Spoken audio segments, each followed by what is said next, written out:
Soyez les bienvenus sur la chaîne JCED Éducation.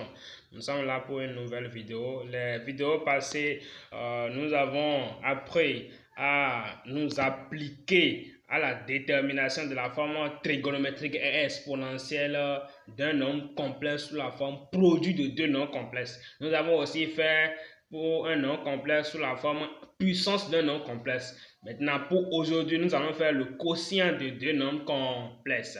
Alors, pour ces deux nombres complexes que vous venez de voir, nous avons déjà déterminé leur forme exponentielle comme la forme trigonométrique. Alors, tout ce que nous aurons à faire, c'est qu'on va s'appuyer de ce qu'on avait fait, appliquer les propriétés, puis s'en sortir.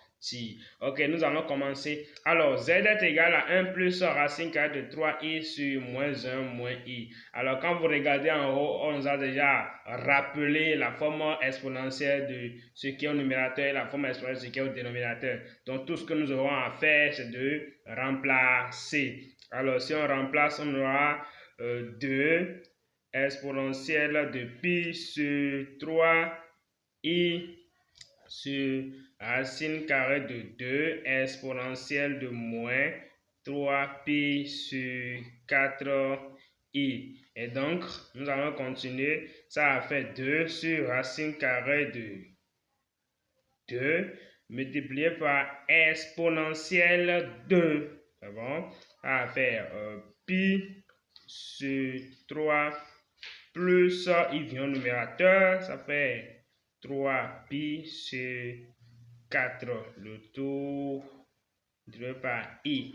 Et donc, quand on calcule ce qui est là, ici aussi on va calculer, c'est pas bien de laisser radical au dénominateur, donc on va rendre rationnel, on va multiplier le numérateur par racine carrée de 2, on multiplie le dénominateur par racine carrée de 2, et si on le fait, on aura racine carrée de 2, le tout au carré. Le carré et le radical vont partir, donc ça va me rester 2 racine carrée de 2 sur 2 qui va les deux vont se simplifier par la suite, exponentielle de, et si on va calculer ça là rapidement, on fait recours aux notions de la quatrième, donc ça fait pi fois 4, ce qui me donne 4pi, 3 fois 3pi, ça fait le plus qui est là reste là, ça va faire 9pi divisé par 3 fois 4, ce qui me donne 12. Par pi. Et donc, je continue l'opération.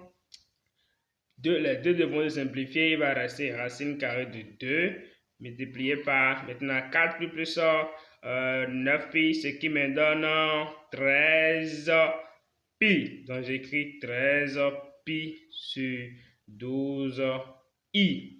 Voilà, ça c'est z ça. Alors, si je trouve la forme exponentielle, c'est que je peux déduire la forme trigonométrique. Donc z, ça fait quoi?